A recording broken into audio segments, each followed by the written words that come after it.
Prezados irmãos, eu quero imediatamente ler uma palavra de Deus. Está registrado no Evangelho que Marcos escreveu, capítulo 1, versículo 21. Marcos, capítulo 1, versículo 21. Nós leremos, aí então a igreja tomará assento e nós faremos um agradecimento antes de dar continuidade. Marcos, capítulo 1, versículo 21. Na verdade, leremos dois episódios, dois textos, em continuidade um do outro, para, com a ajuda do Espírito Santo, trazer uma reflexão a essa igreja essa noite. Está escrito: entraram em Cafarnaum, e logo no sábado, indo ele à sinagoga, ali ensinava, e maravilharam-se da sua doutrina, porque os ensinava como tendo autoridade, e não como os escribas. E estava na sinagoga deles um homem com um espírito imundo, o qual exclamou dizendo: que temos contigo, Jesus Nazareno? Vieste destruir-nos? Bem sei quem és, o Santo de Deus. E repreendeu Jesus, dizendo: cala-te e sai dele. Então o espírito imundo, agitando-o e clamando com grande voz, saiu dele. E todos se admiraram, a ponto de perguntarem entre si, dizendo: que é isto? Que nova doutrina é esta? Pois com autoridade ordena aos espíritos imundos, e eles lhe obedecem. E logo correu a sua fama por toda a província da Galileia. Agora o versículo 29, um outro episódio em ato progressivo. E logo saindo da sinagoga, foram até a casa de Simão e de André, acompanhados de Tiago e João. E a sogra de Simão estava deitada com febre, e logo lhe falaram dela.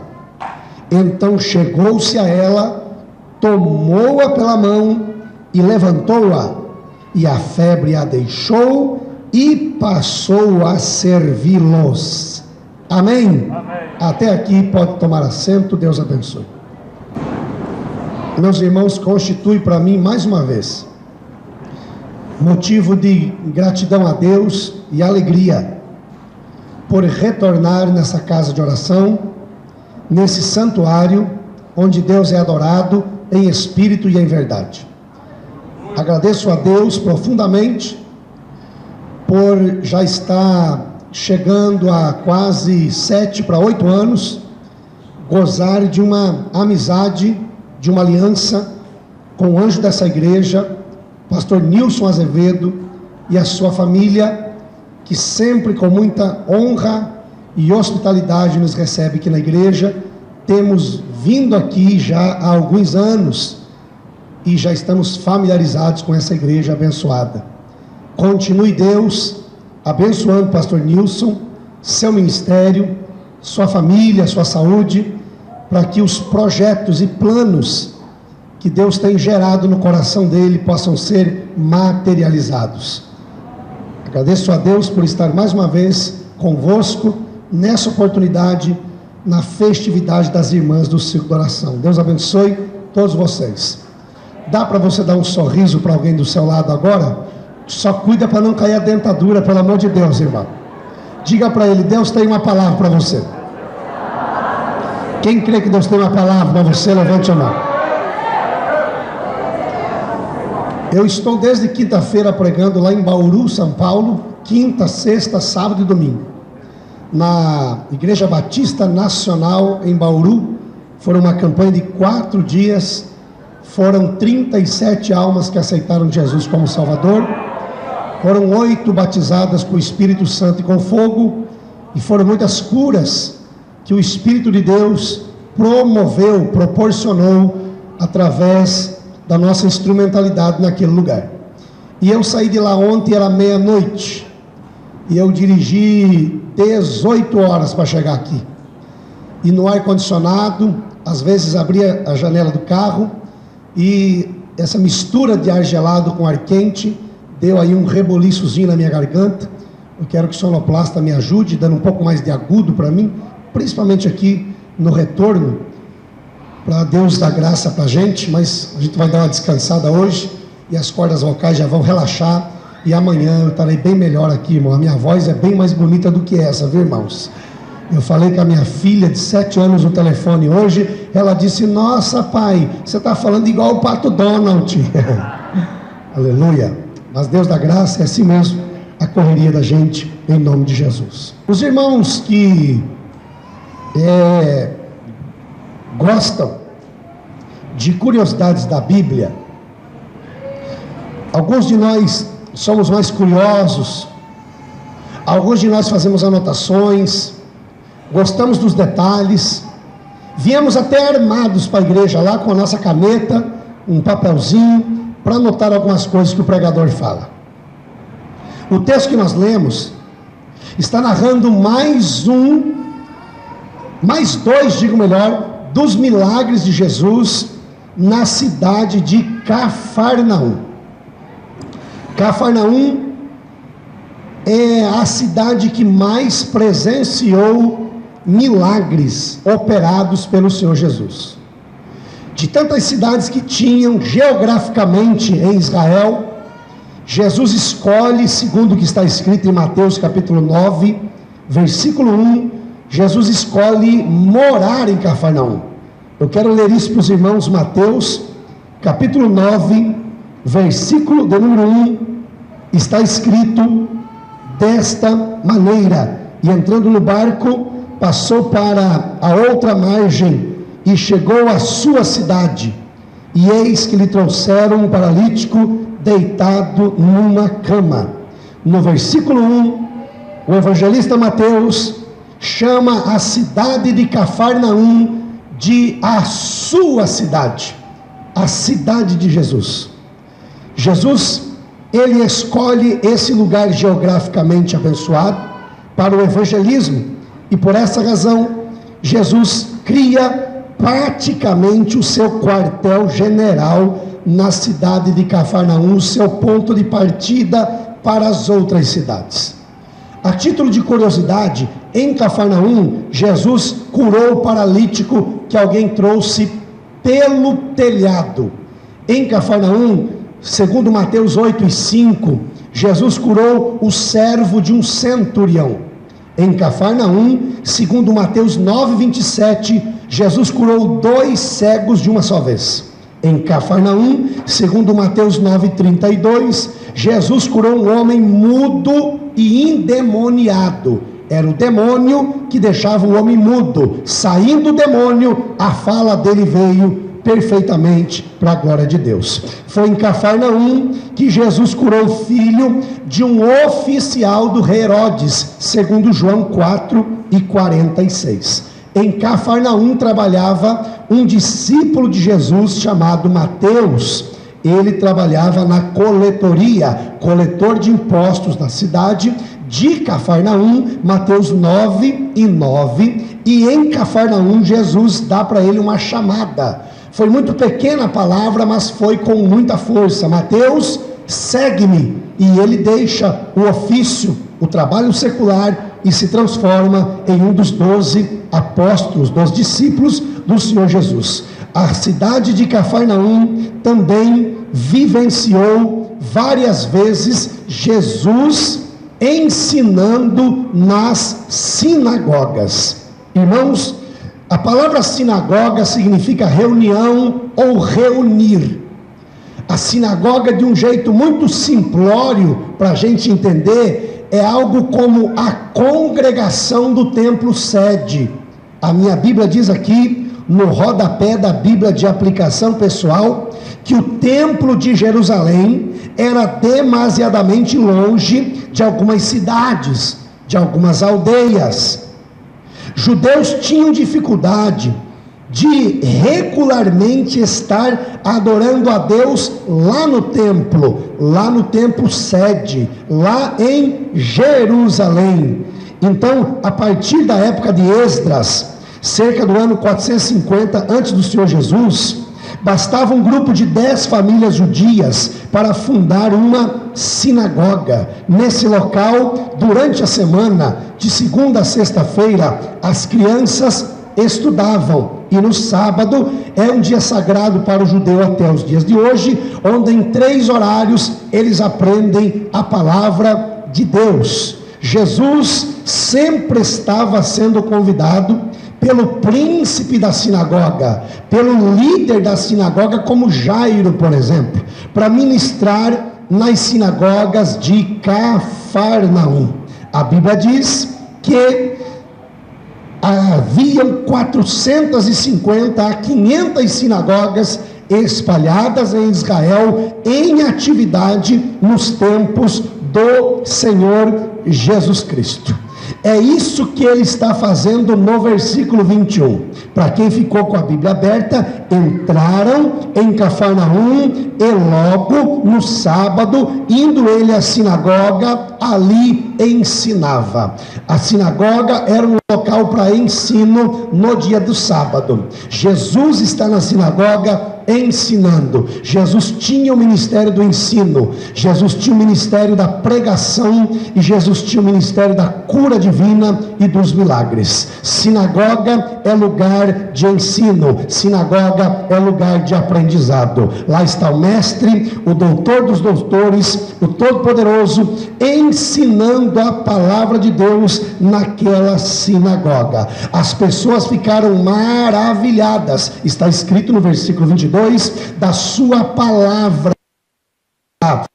com que ele ensinava a respeito do reino dos céus. Ele não ensinava de maneira enfadonha e de maneira sem crédito, como ensinavam os escribas. Jesus ensinava com autoridade. O que saía da boca dele eram palavras de vida eterna e alimentavam a alma das pessoas, que eram capazes de ficar uma tarde toda ouvindo as palavras de vida eterna que saíam dos lábios do mestre. As palavras dos escribas, elas batiam e voltavam, mas as palavras de Cristo eram um pão vindo do céu para alimentar a alma de quem estava escutando. Cristo estava naquela sinagoga e ali ensinava a palavra. Quem ouvia Cristo ministrar ficava maravilhado da sua doutrina. Cristo ensinava, eu imagino, centenas de pessoas com olhos arregalados, ouvindo o Yeshua HaMashiach, Cristo Messias, ministrar. A Bíblia diz que o sermão tinha graça, o sermão tinha unção, eram palavras vindas da vertical. É por isso que o apóstolo Paulo tinha êxito em seus sermões, porque Paulo dizia: o que eu recebi do Senhor, eu estou ensinando para vocês. E quando a gente ensina o que recebe do Senhor, os crentes são enriquecidos e abençoados. Então Jesus recebia do céu e ensinava. A palavra estava tão abençoada, tinha graça e unção nela, que de repente alguém passou mal no culto. O versículo 23 diz que estava na sinagoga um homem, e esse homem tinha um espírito imundo impregnado nele. Era uma entidade maligna, era um demônio. Esse mal estava alojado nesse homem. Irmãos, escute o que eu vou dizer para você. Os espíritos malignos, os demônios, são governados por um chefe, são governados por Satanás. O trabalho dos demônios é levar as pessoas ao pecado, é levar as pessoas a pecar. Eles não foram criados por Satanás. Deus é o Criador de tudo. Eles são anjos decaídos que se uniram a Satanás em sua rebelião contra Deus. Embora nem todas as doenças venham de Satanás, os demônios podem sim fazer uma pessoa ficar muda, surda, cega, demente e perturbada. Mas todas as vezes que os demônios se deparam com Jesus, eles ficam impotentes, porque na frente deles está alguém que é mais valente do que o valente.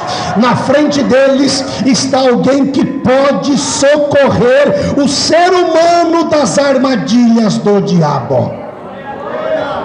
O diabo havia colocado suas setas, suas opressões na vida desse moço, mas quem pregava lá era Jesus, e Jesus veio para desfazer as obras do diabo.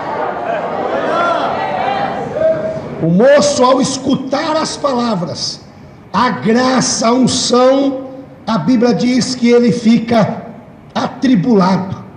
Ele começa a gritar, ele começa a babar, ele começa a ficar agitado. Satanás manifesta-se na vida dele, e a Bíblia diz que imediatamente o repreendeu Jesus. Jesus se aproxima do diabo ou do endemoniado e diz a palavra: cala-te e sai dele. Irmão, aprende uma coisa hoje: Jesus não quer conversa com o diabo, não. Diga aí para alguém do seu lado: Jesus não quer conversa com o diabo, não, irmão. Jesus não quer entrevistar o capeta. Jesus não quer fazer uma redação com o capeta. Jesus disse: eu te repreendo e vá saindo. Jesus não quer conversa com o cão, não, irmão. Já logo expulsou imediatamente. O rapaz ficou agitado, o rapaz gritou com grande voz. Os irmãos já presenciaram algumas pessoas que manifestam espíritos imundos na igreja. Algumas gritam, algumas chutam. 8 pessoas não seguram a pessoa possessa por demônios. Algumas gritam, algumas dão gargalhadas, outras rodam como uma serpente, e são várias manifestações do diabo oprimindo aquela pessoa. Mas quando Jesus chega, irmão,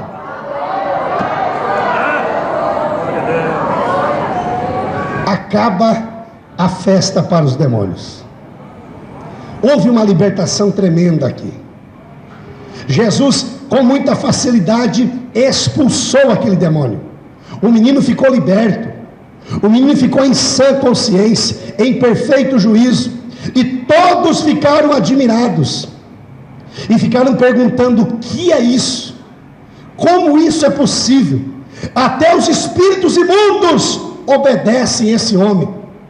Essa libertação aconteceu na sinagoga, e eu quero trocar a palavra sinagoga por igreja. Essa libertação aconteceu na igreja.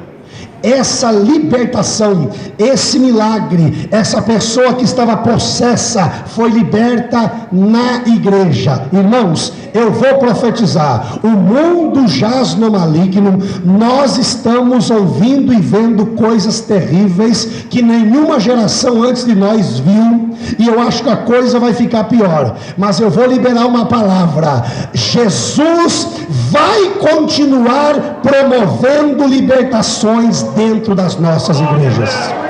As libertações dentro dos nossos cultos, elas vão continuar até o arrebatamento da igreja. Eu vou profetizar escondido em nossas reuniões. O diabo não vai ficar lá no cantinho, sendo tratado como um bichinho de estimação no corpo da pessoa, negativo. Se Jesus está presente, ele vai ter que sair. Se Jesus está presente, a pessoa não vai ficar armazenando o capeta dentro dela. Se Jesus está presente, ele vai ter que se manifestar. Se Jesus está presente, ele não vai ficar lá no cantinho quietinho. Se Jesus está no culto, vai ter manifestações de libertação em nossos cultos. Levante a mão e glorifica. Eu tenho viajado esse país, e quando manifesta um demônio na igreja, alguns pastores olham para mim e dizem: meu Deus do céu, fazia 32 anos que não acontecia isso aqui. Meu Deus do céu, fazia 28 anos que a gente não via esse tipo de coisa. Ou seja, Satanás está quietinho. Satanás é um bonequinho de estimação de muita gente. Fica escondido, fica acomodado. Ele tem o ninho dele. Só que Jesus vai mexer com ele hoje, irmão. O diabo não vai ficar amordaçando a tua vida.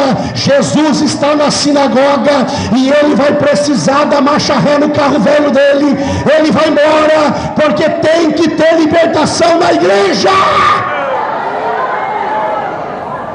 Houve uma libertação na igreja. Esse culto terminou. Esse culto teve ensino da palavra. Versículo 21. Esse culto teve libertação. Versículo 24.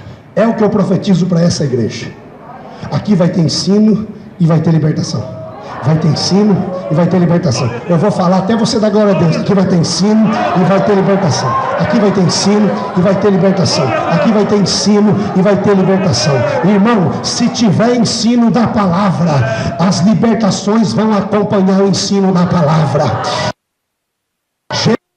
Acompanhava os discípulos pregaram a palavra e Jesus confirmava a palavra com sinais, com sinais, com sinais, com sinais, com sinais, com sinais, com sinais. A palavra vai ser acompanhada por sinais, por sinais. Essa igreja vai ouvir, mas essa igreja vai ver. Essa igreja vai ouvir, mas essa igreja vai ver. Essa igreja vai ouvir, mas essa igreja vai ver. Essa igreja vai ouvir, essa igreja vai ver. Porque os samaritanos ouviam e viam os sinais que Filipe fazia. Ouviam a palavra e viam os milagres, ouviam a palavra e viam as libertações, ouviam a palavra e viam o paralítico andar, ouviam a palavra e viam o mudo falar, ouviam a palavra e viam o leproso ser curado. Eu vim pregar o evangelho hoje de ouvir e de ver, de ouvir e de ver, de ouvir e de ver, de ouvir e de ver. Levante a mão e capricha, aplauda!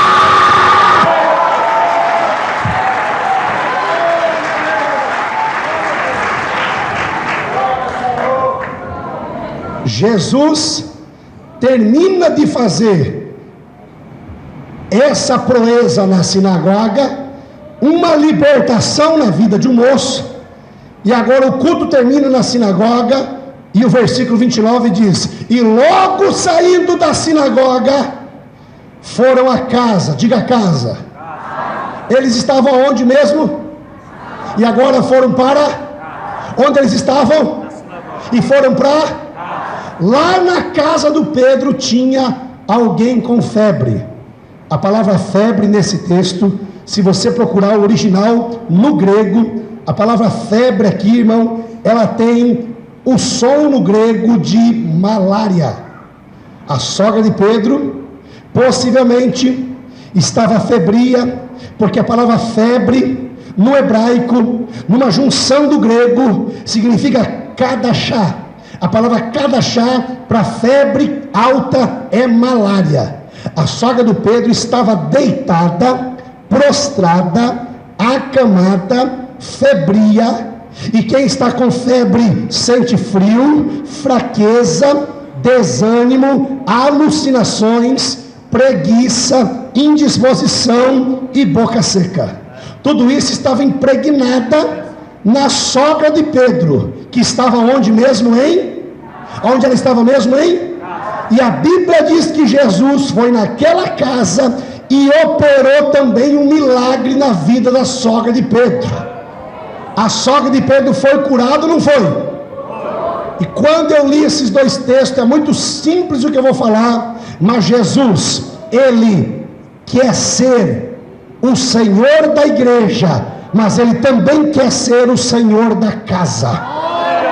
Ele opera na sinagoga, mas Ele opera também dentro da nossa casa. Levante as tuas mãos, porque lá vai a profecia. Você, quem sabe, tem visto Deus operar só na igreja e não tem visto nada acontecer na tua casa, mas Deus manda eu lhe dizer: eu sou o Senhor da igreja e eu vou ser o Senhor da tua casa. Eu opero na igreja e eu opero em casa.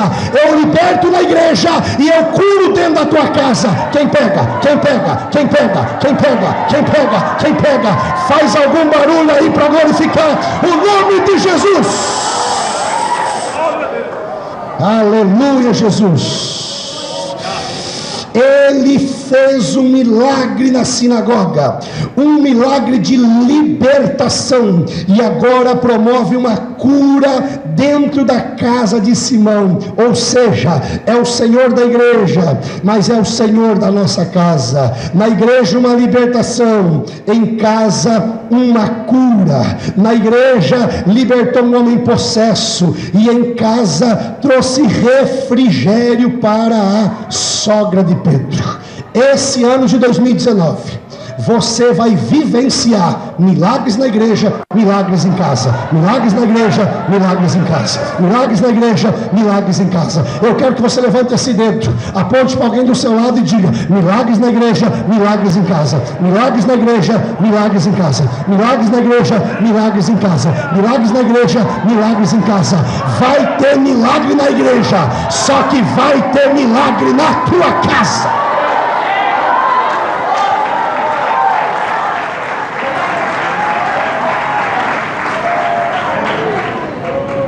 Jesus,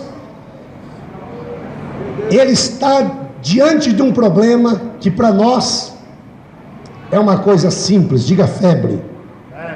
Simples, febre. A febre, eu acho que todos que estão aqui, desde a criança até o ancião, já passou por um momento, um período que teve febre. Aumento temporário da temperatura do corpo, muitas vezes devido a alguma doença. Ter febre é um sinal de que alguma coisa está fora do normal e está acontecendo no corpo. A febre é o corpo conversando com o indivíduo, dizendo: tem alguma coisa errada, alguma fonte de infecção está trazendo a febre como consequência. E aí imediatamente você procura um remédio. Quando é o caso, procura um médico, um especialista. A sogra de Pedro estava com febre. Estou pregando uma história que fala de 2000 anos atrás. Eu acredito que havia antibióticos e anti-inflamatórios naquele tempo, porém muito diferentes do que nós temos à nossa disposição hoje. Ter febre há 2000 anos atrás era um indicativo grave. Muita gente morria com esse problema de febre por falta de um recurso para tratar a doença. Estamos dizendo que a sogra de Pedro estava em Cafarnaum. A Palestina naquela época era um lugar tomado por diferentes tipos de febre. A mais grave causava morbidez geral do organismo, produzindo anemia, sofrimento prolongado e levava a pessoa a óbito. Havia um outro tipo de febre causada sim pelo sintoma da malária. Os teólogos dizem que podia ser isso que havia cometido a sogra de Pedro. Febre ardente. Era muito comum nas regiões pantanosas. Pedro estava em Cafarnaum, e todo mundo sabe que Cafarnaum é uma cidade marítima, rios. O mar da Galileia era algo muito pujante naquele tempo, diminuiu muito de tamanho hoje, mas naquele tempo tinha 21 quilômetros de extensão, o mar da Galileia, onde o rio Jordão entra e sai do lago. E por essa razão que o termo Kadashá, que significa malária, possivelmente esses mosquitos transmissores dessa doença estavam impregnados naquele tempo. A sogra de Pedro estava deitada com febre. Aí o texto diz que Jesus vai na casa de Simão, Só que eu quero investir mais 10 minutos ou 5, só nesse pedacinho ali, ó. A sogra de Simão estava deitada, com febre, e aí tem uma coisa que despertou meu interesse de pesquisar, antes de vir aqui essa noite. Está escrito, e logo lhe falaram dela. Vamos repetir esse pedacinho? E logo lhe falaram dela. Mais uma vez, e logo lhe falaram dela. A sogra com febre. A sogra de Pedro estava doente. Eu não sei quem, se foi o André, se foi o próprio Pedro, ou se foi o Tiago e o João que estavam lá. Está escrito que eles estavam lá. Mas um desses homens falou da sogra de Pedro para Jesus. Disseram, a sogra de Pedro está na cama, está doente, intercedemos por ela, para que você faça alguma coisa. Então, mediante a intercessão, Jesus atendeu o pedido, orou pela sogra de Pedro, ela foi curada, e saiu um belo almoço, meio-dia naquela casa, irmãos. E Deus me disse, Deraldo, você está pregando para muita gente essa noite que a casa dele está febria. A casa dele está passando por um período de temperatura alta. A temperatura está alta no casamento dele. Quando eu falo em temperatura alta no casamento, igreja, eu estou falando de palavrões, impaciência, frieza, falta de diálogo, falta de comunicação, falta de tolerância, marido truculento, esposa braba, parece uma onça. Quando eu falo de temperatura alta no casamento, estou falando de febre, estou falando de brigas, de contenda, de palavrões, de xingamentos. Estou falando de valores que foram perdidos dentro do casamento. Quando eu falo de temperatura alta na família, eu falo de filho xingando a mãe, filho xingando o pai, pai espancando filhos, pai investindo na força bruta e não no diálogo, não na boa conversa. Estou falando de temperatura alta. Estou falando de drogas instaladas em casa, homossexualismo, lesbianismo. Estou falando de músicas diabólicas, músicas mundanas. Estou falando de princípios que não foram ensinados para os nossos filhos, mas eles aprenderam no colégio, aprenderam nas redes sociais, aprenderam com os smartphones da vida, estão trazendo para dentro de casa, e a gente ensina uma coisa, mas a gente vê eles fazendo outra, e aí isso dá briga, dá choque de gerações, porque lá em casa eu sou uma geração, eu tenho 40 anos, e o meu Mateus, que é o mais velho, tem 16 anos, é outra geração, então tem um choque de 3 gerações lá em casa, porque tem a Emanuele de 7, o Mateus de 16 e o pai e a mãe de 40. Então tem 3 gerações dentro de uma casa. Se não tiver diálogo nessa casa, a temperatura fica alta. Porque se você perguntar para a tua avó, ô vó, a senhora sabe o que é Facebook? Ela vai falar, você está falando do incrível Hulk, é? Não existia, irmãos, internet há 20 anos atrás. A geração dos nossos avós era uma geração que a informação não chegava tão rápido para eles como chega para nós hoje. Então eu estou pregando para algumas pessoas que a temperatura está alta, a febre está instalada na vida de muitas pessoas, a febre está instalada na nossa política, a nossa política está, eu acho que com 2.500 graus de febre, irmãos.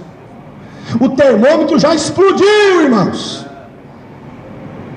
A temperatura está alta, o mundo está doente, a sogra de Pedro estava acamada, olhe para cá, o mundo está acamado, o mundo está prostrado, o mundo está deitado como a sogra de Pedro, e a solução para esse mundo se chama Jesus na nossa casa. Diga para 3 pessoas, só Jesus, só Jesus, só Jesus, só Jesus, só Jesus, só Jesus. Jesus entrou, a febre saiu. Eu vou repetir, Jesus entrou, a febre saiu. Jesus estava fora, a mulher estava deitada. Jesus entrou para dentro, a mulher se levantou. Enquanto ele está lá fora, a febre prevalece na nossa casa, mas quando ele entra para dentro, a febre bate em retirada. Irmãos, eu não sei se tem algum tipo de febre lá na sua casa, mas uma coisa eu sei: Jesus vai visitar a sua casa hoje. Quem sabe na tua casa tem a febre do PlayStation. Quem sabe na tua casa tem a febre do celular, do Xbox. Quem sabe na tua casa tem a febre, querido, das novelas. A febre do futebol como prioridade, como idolatria. Quem sabe na tua casa tem a febre. Eu estava pregando numa igreja ontem à noite e tem um casal. Eu disse: irmãos, eu estou vendo a palavra cartório em cima da cabeça de vocês. Por que eu estou vendo a palavra cartório? A irmã ficou rosa, vermelha, verde, preta, pálida e falou: a gente não é casado ainda não, pastor. A gente mora junto há 18 anos, mas a gente não é casado não. Eu falei: pois é, vocês estão aí na igreja, vindo para os cultos, bem bonitinho, e se Jesus voltar hoje, como diz na minha terra, um abraço para o gaiteiro. É, né, pastor? Eu falei: vem aqui, conta para mim, por que não se casam? É, pastor, porque eu sou viúva, e o meu filho, né, com o meu primeiro marido, ele ganha uma pensãozinha de 900. E se eu casar com esse homem aqui, eu perco a pensãozinha de 900. Eu falei: pois a senhora vai para o inferno por causa de 900. Pastor, o que é isso? Eu falei: é verdade.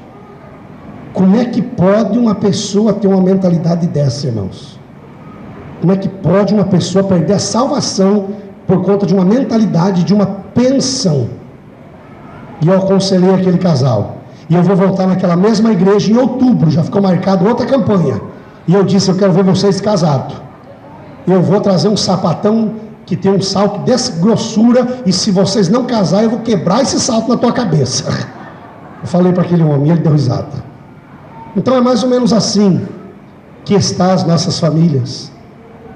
Não conhecemos o tamanho do perigo que estamos passando, mas Jesus quer tirar toda a febre hoje. Quem crê que Ele vai tirar toda a febre? Vamos ficar de pé? Vamos ficar de pé. Irmão, toda casa que Jesus entra, Ele traz benefícios. Diga para alguém: o diabo só traz prejuízo. Diga: Jesus só traz benefício. Quer ver como é verdade? Fique em pé aí. Quer ver como é verdade? Vou citar para você. Quer ver como é verdade? Ó, vou falar. Está me ouvindo? Escuta isso aqui, ó.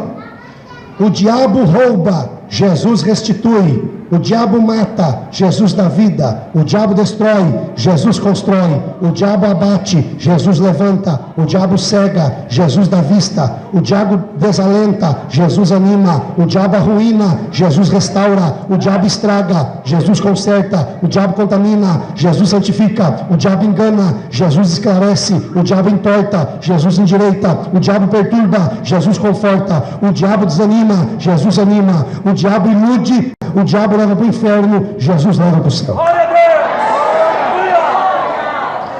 Quanta coisa ruim o diabo faz. E tem muita gente que não larga do diabo, irmão. Não sai do mundo, não sai das drogas, não sai do vício, não sai da idolatria. O diabo só prejudica. Jesus só traz benefícios. Deixa Jesus entrar na tua casa. Deixa Jesus entrar na sua vida. Como é que a gente vai levar Jesus para casa? Parece que algumas pessoas estão entendendo isso de maneira literal, mas não é não, irmãos. Como é que a gente vai levar Jesus para casa? Escute isso. Como? Leve Jesus para a tua casa através de cultos domésticos. Leve Jesus para a tua casa através de devocionais, períodos pequenos de adoração, de leitura da palavra, de orações. 1, 2, 3 vezes por dia. Ah, mas eu trabalho. Não tem banheiro na tua empresa não, colega? Mas eu trabalho. Não tem um fundo na empresa que você possa ficar lá? Isso é desculpa esfarrapada tua, irmãos. Como é que a gente vai levar Jesus para casa? Com louvores. Louvores tocando no celular. Hoje é tão fácil de mexer com adoração e louvores no celular. Como é que eu vou levar Jesus para minha casa? Breves orações com amigos. Liga para Dona Maria e para Dona Antônia e diga: ei, eu fiz um chá e tem um pacote de bolacha Maria aqui em casa, venham tomar comigo. E elas tomam e depois vocês fazem 15 minutos de joelho. Jesus vai tirar a febre da tua casa. Isso é levar Jesus para casa, é assistir filmes e documentários cristãos edificantes, é ensinar o Pai Nosso para os seus filhos, porque o Pai Nosso está lá na Bíblia, está lá do jeitinho que ensinou Jesus. É só você ensinar o teu filho a decorar o Pai Nosso. Isso é levar Jesus para casa, irmãos.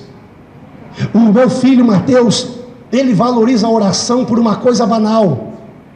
Eu morei em Vitória há 8 anos, eu acho que a maioria sabe disso aqui, e nós ganhamos um cachorro desses de raça, eu acho que é Shih Tzu, se eu não me engano a raça, Shih Tzu, o cachorro bonito, aquele cachorrão de madame, sabe, irmão, de gente rica, aquele cachorrão, aleluia. E aquele cachorrão estava na nossa casa, e os meus filhos gostavam demais daquele cachorro, e o portão era eletrônico. Abri o portão, eu entrei com o carro, o cachorro fugiu, fechou o portão, ninguém viu que o cachorro fugiu. Passou umas 3 horas, sentiram falta do cachorro. Pai, cadê o cachorro? Pai, o nome do cachorro era Fofuxo, irmão, Fofuxo. Pai, cadê o Fofuxo? Eu falei, eu não sei. E eu acho que ele fugiu. E procuraram o cachorro em 2 quadras para o lado de cá, em 5 quadras para lá e para lá, durante a noite, 9 horas da noite. Aquele cachorrão bonito, aquele cachorro de raça, aquele cachorro que todo mundo quer, aquele cachorro. E o meu filho veio chorando, 14 anos de idade, chorando, irmãos. E eu disse: vamos fazer o seguinte, vamos orar, vamos dobrar o joelho aqui agora. Vamos falar para Jesus: quem achar esse cachorro, não me pergunte como, vai trazer aqui no portão da nossa casa. Vamos orar. Os meus 2 filhos, o Mateus e o Davi, caíram de joelho na sala e começaram a orar e chorar para Jesus trazer o Fofuxo de novo.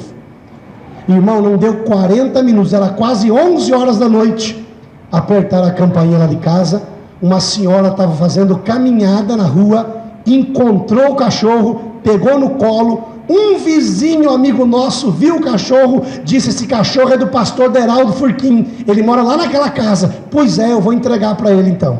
Levou lá na nossa casa e entregou o cachorro. Uma experiência banal de oração que Deus deu para o meu filho mais velho. Hoje, quando ele precisa de uma nota melhor no colégio, ele vai orar. Hoje, quando acontece uma situação difícil, ele vai orar, porque ele sabe que Deus responde às orações. Ele teve uma experiência muito banal, muito simples, mas foi uma experiência ou não foi? Foi! E aquilo nunca mais saiu do cérebro dele. Ele lembra daquilo. Então, quando acontece algumas dificuldades com ele, com a idade dele, porque criança tem luta de criança, adolescente tem problema de adolescente, jovem tem problema de jovem, solteiro tem problema de solteiro, casado tem problema de casado, e velho tem problema de velho, meu irmão. Todo mundo tem problema, irmão. Só que a saída para os problemas é a oração. Repita comigo: falaram da sogra de Pedro. Diga: intercederam a Jesus por ela. Eu descobri uma coisa linda, irmão. Quer falar da sua sogra? Fala para Jesus, meu irmão. Pronto. Fala, mas fala mesmo. Mas fala para Jesus. Falaram da sogra de Pedro para Jesus. Você quer falar do teu cunhado? Tem um tal de concunhado também, não tem, irmão? Concunhado. Quer falar? Fala para Jesus. Quer falar da tua esposa? Quer falar do teu pastor? Quer falar da dirigente de circulação? Quer falar daquele presbítero? Fala para Jesus. Fala tudo que você quiser para Jesus. Não fala para Terezinha fofoqueira, não fala para aquela outra Dona Maria linguaruda, não fala para aquele outro tunico fofoqueiro jornalista da igreja. Fala para Jesus. Fala para Jesus. Ele vai tirar a febre. Quem pode glorificar o nome dele? Faz assim com as mãos. Faz assim com as mãos. Dá um tchau aí para um problema teu que está te perturbando. Dá um tchau para uma doença tua que está te perturbando.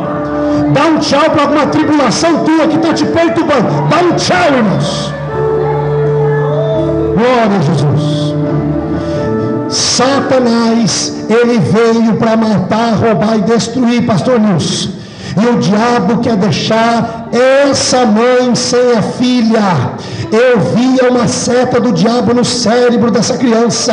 Eu vi essa criança sendo levada para o médico até o mês de maio, porque eu vejo um problema sério na veia da cabeça dela.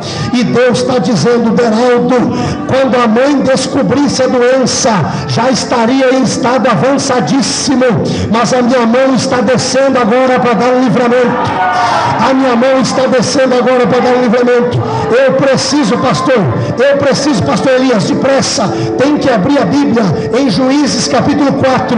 Juízes capítulo 4, tem que abrir a Bíblia em Juízes capítulo 4, porque Deus mostra para mim que o nome da criança tem alguma coisa a ver com Juízes capítulo 4. Tem que ler o versículo 4, pastor Elias. O que é que diz o versículo 4? Débora, mulher de Lapidote, era profetisa, era também juíza israelita naquele tempo. A Bíblia fala de Débora no capítulo 4 de Juízes. Eu quero saber o nome dessa criança, turma. Débora Angelina. Débora! Levante a mão! Levante as mãos! Levante as mãos! Levante as mãos! Levante as mãos! Levante as mãos! Levante as mãos! Levante as mãos! Eu preciso de um minuto de barulho! Tem que arrumar uma gota de óleo, por favor. Tem que colocar na testa da criança. Eu vi uma doença para óbito. Eu vi uma doença para morte. Eu vi uma doença para a família chorar lágrima de sangue. Pode ungir, querido. Mas Deus me disse: eu reverto o quadro. Eu dou vida.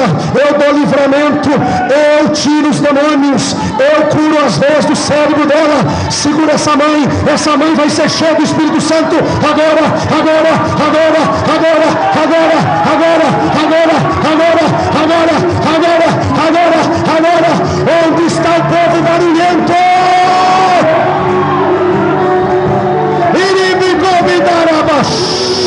Levante as mãos, irmãos.